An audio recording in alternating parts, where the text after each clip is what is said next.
요한복음 18장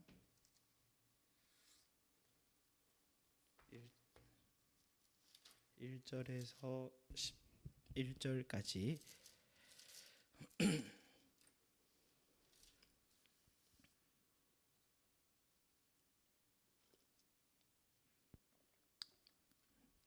자신 줄 알고 제가 한 절 여러분 한 절 서로 교독하겠습니다. 예수께서 이 말씀을 하시고 제자들과 함께 기드론 시내 건너편으로 나가시니 그곳에 동산이 있는데 제자들과 함께 들어가시니라.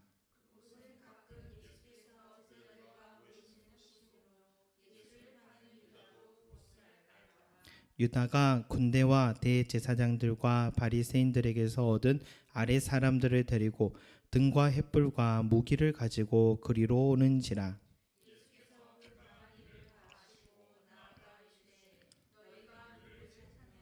대답하되 나사렛 예수라 하거늘 이르시되 내가 그니라 하시니라. 그를 파는 유다도 그들과 함께 섰더라.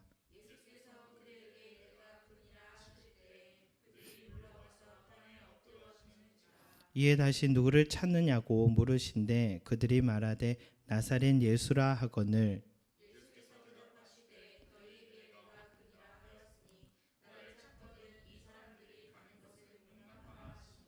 이는 아버지께서 내게 주신 자 중에서 하나도 잃지 아니하였사옵나이다 하신 말씀을 응하게 하려 함이러라.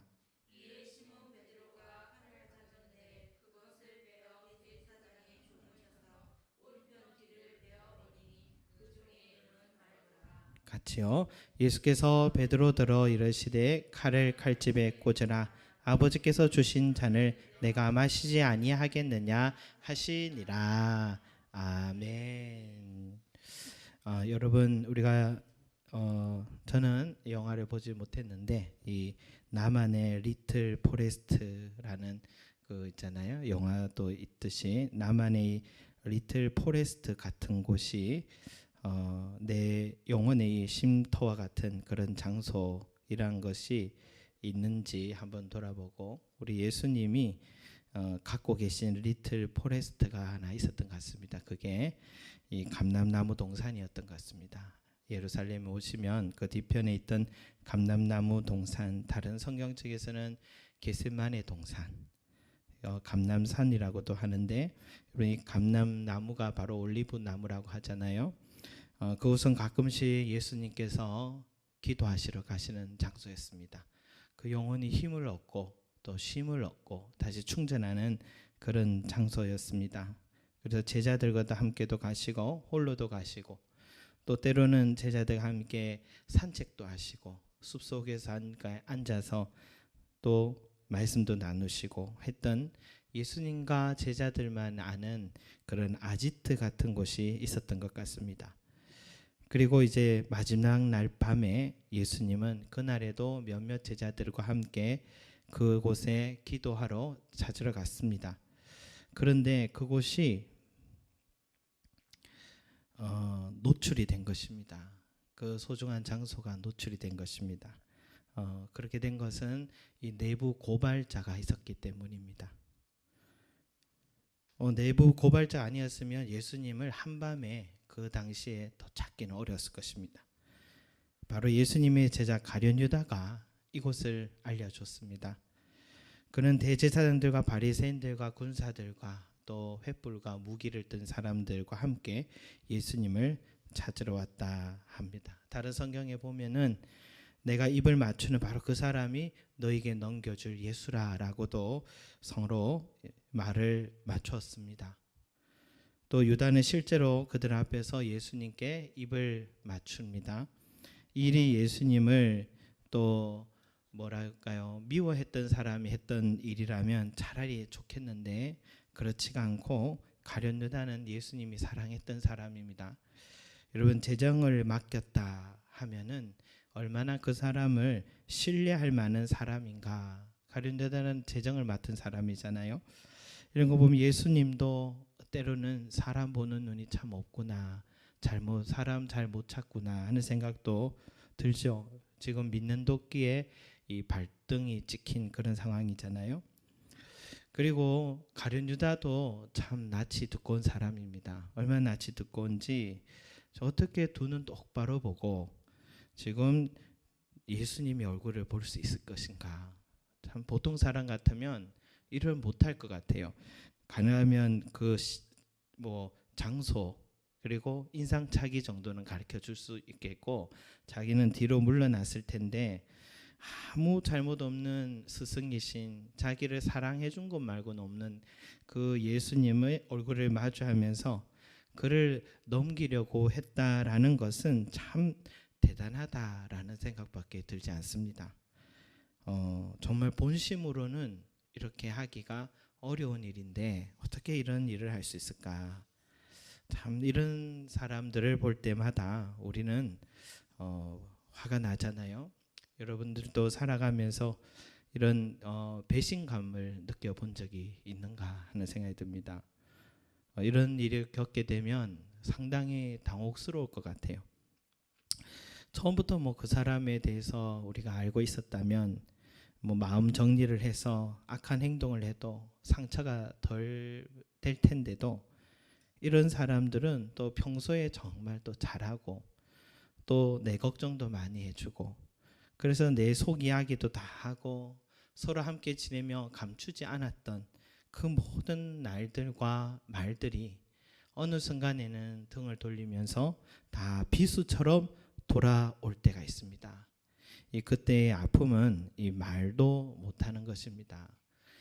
저는 어릴 때에 저희 큰 누나가 교회 일을 이렇게 했는데 교회 사역을 하면서 개척을 하는 모습을 옆에서 봤는데 가장 가까운 사람이 등을 돌리는 모습을 봤습니다. 그 등을 돌리는 사람이 누구였냐? 지금 생각해 보니까 정말 그때 병원에서는 안 된다 했던 그런 불치병을 치유받았던 자식이 치유받았던 그런 사람이었습니다. 물론 하나님께서 또 낫게 하셨지만 또 함께 마음을 쓰고 기도했던 그 목회자와 이 정이라는 게 있었을 텐데도 그런데 그런 사람이 등을 돌리면서 얼마 되지 않는 서로 교회 공동체 가족들을 함께 어지럽히고 교회를 떠나는 모습을 저는 기억이 납니다. 그때 그 누나가 많은 눈물을 흘리는 모습이 기억이 나고요. 또 세월이 흘러서 이제 또 다시 교회가 안정이 될까 했던 때에 또 다시 한 사람이 교회를 흔들면서 가는 모습을 봅니다. 그때도 너무 사랑했던 사람이라 가슴이 아파서 눈물 흘리는 모습을 보게 되었습니다. 저는 그 모습을 어릴 때부터 지켜봐서 그런지 제가 교회를 할 때는 그런 부분에 조심해야겠다라고 생각을 하고 했는데 그렇지만 내가 조심한다고 해서 되는 일이 아니구나 하는 것도 또 깨닫습니다. 저도 그런 비슷한 경험을 하게 되었었는데 다행히 우리 교회에 많은 상처를 주지 못했기 때문에 다행입니다. 그런데도 어떻게 그럴 수가 있을까 하는 나름의 이 마음의 이 타격은 있었던 것 같습니다. 처음에는 마음이 상하더라고요. 근데 그때 한 선배 목사님의 이야기, 사모님의 이야기를 듣는데 그분이 하시는 말씀이 자신과 목사님이 겪었던 목회적인 아픔을 이야기하라면 책을 쓸 수도 있다라는 그 말을 듣고 아무 할 말이 없었습니다. 깨갱했습니다. 이게 나만 겪는 일이 아니었구나. 모든 목회자들, 모든 인생을 살아가는 사람들은 다 이 사람으로 인한 상처를 겪게 되는 것이구나 하는 것을 알게 됐습니다. 다윗이 이런 말을 합니다. 나를 책망하는 자가 원수가 아니라 원수일진데 내가 참았으리라. 그는 곧 너로다. 나의 동료, 나의 친구요, 나의 가장 가까운 친우로다. 우리가 같이 재미있게 의논하며 무리와 함께하여 하나님의 집안에서 다녔도다 라고 말합니다. 이번에 예수님도 그렇지만 우리가 사람으로 인하여서 상처는 멀리서 받는 게 아니라는 것, 가장 가까이에서 받는 것임을 우리가 알게 됩니다. 오늘 예수님은 너무 의지했고 믿었던 이 제자에게서 자신이 팔려지는 정말 겪지 말아야 하는 일을 지금 겪고 계신 것입니다. 여러분, 우리가 이러한 일을 현장에서 만약 이런 사람을 목격하고 만나게 된다면 우리는 어떻게 했을까 하는 생각을 하게 되죠. 저는 오늘 이 베드로가 참 공감이 갑니다. 베드로의 모습이 공감이 갑니다. 그는 칼을 빼들고 그 자리에서 욱하는 마음으로 대지사장의 종의 귀를 잘라버렸습니다. 잘라버렸고, 이 귀만 자른 것은 실수가 아니었습니다. 베드로는 고기 많이 잡은 사람이어서 회치는 일에는 기술이 대단한 사람이라 욱하는 마음에 상대를 위협하고 보복하려고 귀만 자른 것 같습니다. 이런 베드로처럼요, 두 눈 똑바로 보고 양심의 가책도 없이 행동하는 모습을 직접 본다라는 것은 정말 참기 힘든 일이다. 우리도 때로는 그런 모습 보면 손에 뭐라도 잡히는 게 있으면 던지고 싶은 생각, 충동 들 때가 있지 않겠습니까? 그런데 이 예수님의 모습을 우리가 한번 살펴봐야 되겠습니다. 이 칼을 빼든 베드로에게 뭐라고 하십니까? 칼집에 도로 꽂아라. 칼집에 도로 꽂고, 그리고 하시는 말씀이 11절에 아버지께서 주신 잔을 내가 마시지 아니하겠느냐라고 하셨습니다.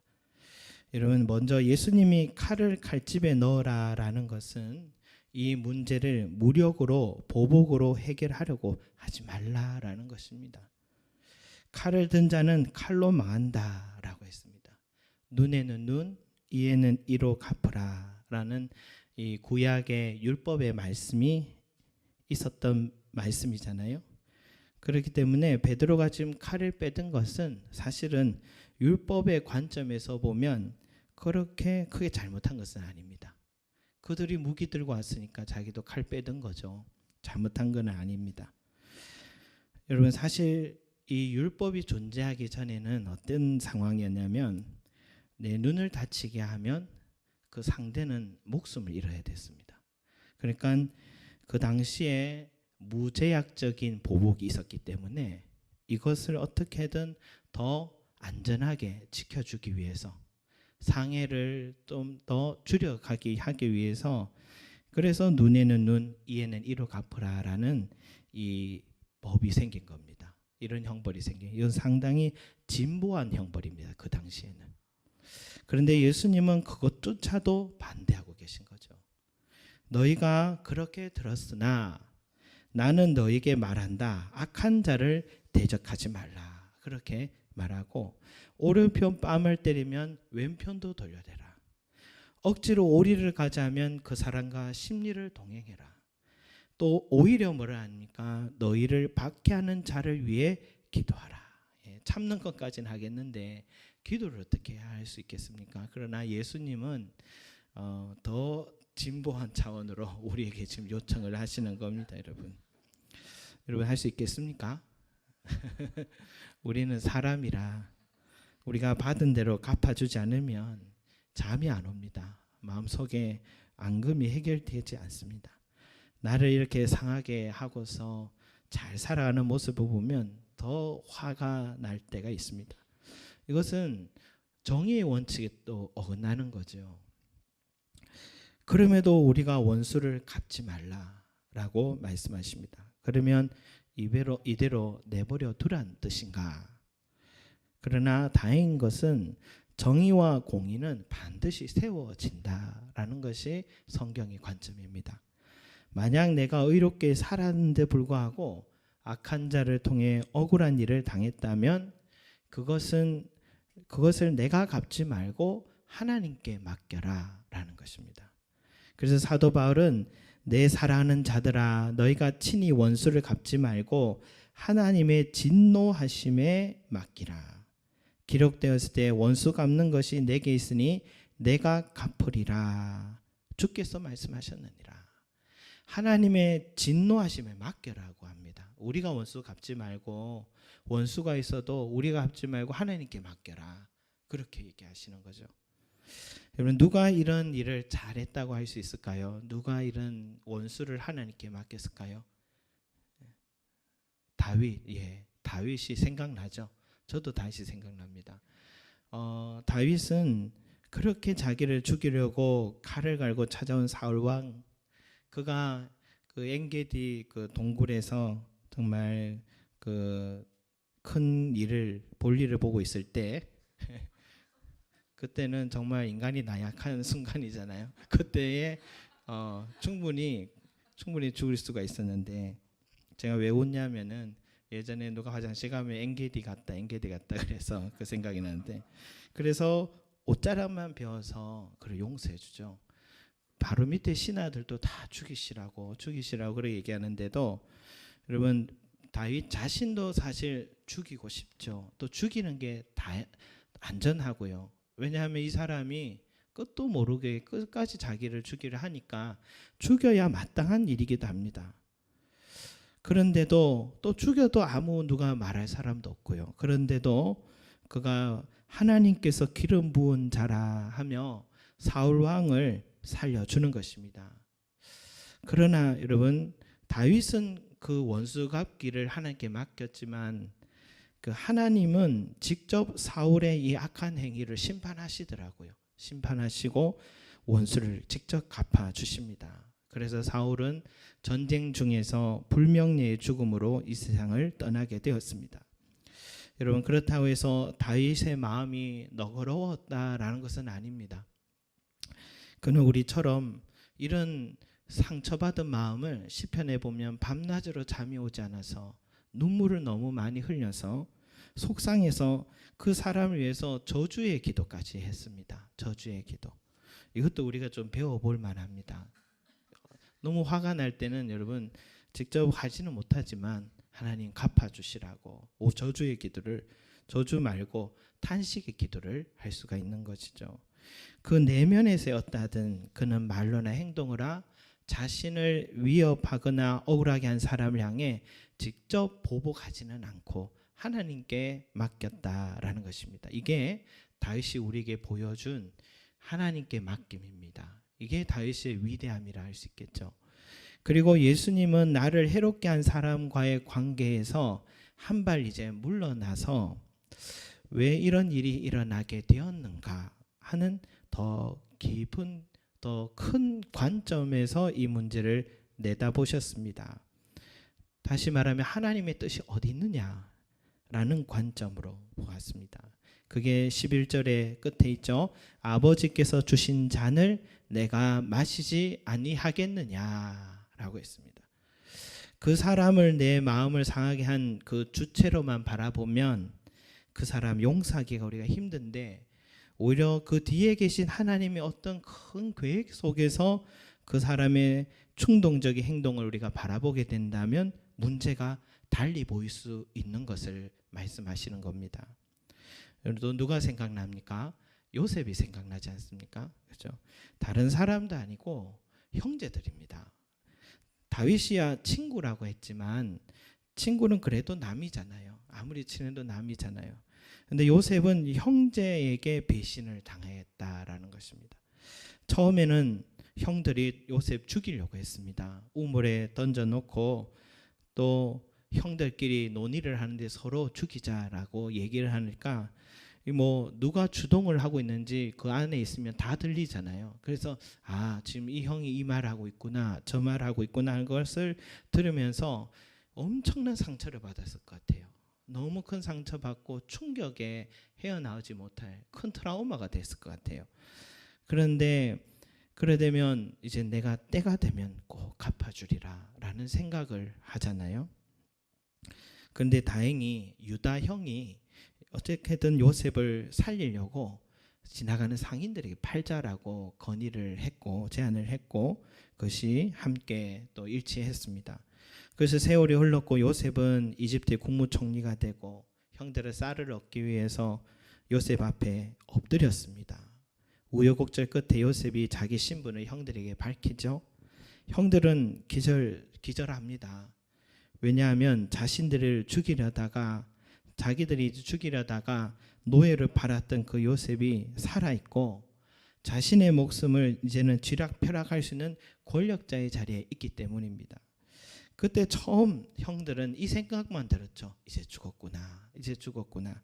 나는 용서받을 수 없는 죄를 지었으니 난 죽었구나. 그렇게 생각했습니다. 근데 요셉이 형들에게 이렇게 말하죠. 당신들이 나를 이곳에 팔았다고 해서 근심하지 마소서. 한탄하지 마소서. 하나님이 생명을 구원하시려고 나를 당신들보다 먼저 보내셨나이다 라고 했습니다. 여러분 뭐 이렇게 말하면 나중에 딴 생각 품고 이래 말했다고 할 수 있잖아요. 그런데 세월이 흐르고 아버지가 돌아가셨을 때 이 마지막에도 또 형들이 아버지가 돌아가시 지켜줄 그늘이 없다 싶을 때에 또 떨고 있으니까 다시 한번 요셉이를 말합니다. 당신들은 나를 헤아려 하였으나 하나님은 그것을 선으로 바꾸사 오늘과 같이 많은 백성의 생명을 구원하게 하시려 하셨나니 당신들은 두려워하지 마소서. 내가 당신들과 당신들의 자녀를 기르리이다 라고 했습니다. 예, 뭐 원수 안 갚는 것도 대단한 건데 이제는 자식까지 길러주겠다고 약속을 하니까 정말 악을 선으로 갚으라 그러는 그 말이 여기에 이 요셉의 삶을 통해서 우리가 볼 수 있습니다. 요셉이 형들을 용서할 수 있었던 것은 요셉의 마음이 착하기도 하지만 그러나 그렇지만은 않은 것 같아요. 그는 수년을 이 억울함, 충격, 이 트라우마 때문에 고민하고 이 일을 묵상했을 것 같아요. 어떻게 해야 되지? 어떻게 해야 되지? 형들을 마주한 그 순간에도 많이 했을 것 같아요. 그러다가 하나님께서 나를 이집트로 보내어 많은 생명을 살리고자 하신 뜻을 깨달은 것. 그 깨달음이 형들을 용서할 수 있는 힘을 얻게 되었던 것입니다. 그거 아니었으면 요셉은 못 참았을 것 같아요. 예수님은 지금 자신이 곧 십자가에 달려 죽게 된 이 비참한 현실이 나를 배신하고 팔아넘긴 저 막대먹은 인간 가룟유다 때문이라고 생각했다면 어떻게 됐을까? 그렇게 생각하지 않고 오히려 그가 그런 불의의 도구로 쓰임받게 된 것을 안타깝게 생각하고 차라리 태어나지 않았으면 좋겠다라고 말씀하셨고 그리고 그 사람의 행동에 집착하지 않았고 오히려 나를 저 십자가에서 희생양이 되게 하신 하나님의 뜻을 생각하면서 이 어려운 감정을 추스릴 수 있지 않았겠나 하는 생각이 듭니다. 여러분 오늘 이 말씀 앞에 서니까 우리도 예수님이 걸으신 그 길을 따라 걷게 되고 또 예수님처럼 사람으로 인한 깊은 배신과 또 상함을 겪게 되겠다라는 생각도 우리도 듭니다. 저도 목회 속에서 이제 많이 배우겠죠. 목회가 다 사람의 일 아니겠습니까? 사람과 사람의 일이니까 더욱 그럴 것 같아요. 또한 또 성도님들도 때로는 목회자에게 상처를 많이 받을 때가 있습니다. 목회자가 상처를 줄 때가 있습니다. 워낙에 앞에서 거룩한 말만 하다 보니까 조금만 말에 실수만 해도 더 크게 다가올 수 있어서 상처가 크게 다가올 수 있을 것 같아요. 또 목회자도 성도들의 말과 행동에 마음이 상할 수 있다라고 생각합니다. 또 성도도 서로 간에도 이런 일이 있을 것 같아요. 그런데 이러한 것을 어떻게 대처하느냐 하는 지혜를 얻는 것은 우리 신앙의 영적인 성숙에 큰 도움이 될 것 같습니다. 사탄은 이런 순간을 통해 우리를 넘어지게 만들려 할 것인데 성령은 이런 시간을 통해 우리를 더욱더 영적으로 성숙할 수 있도록 또 세워가시려고 하실 것입니다.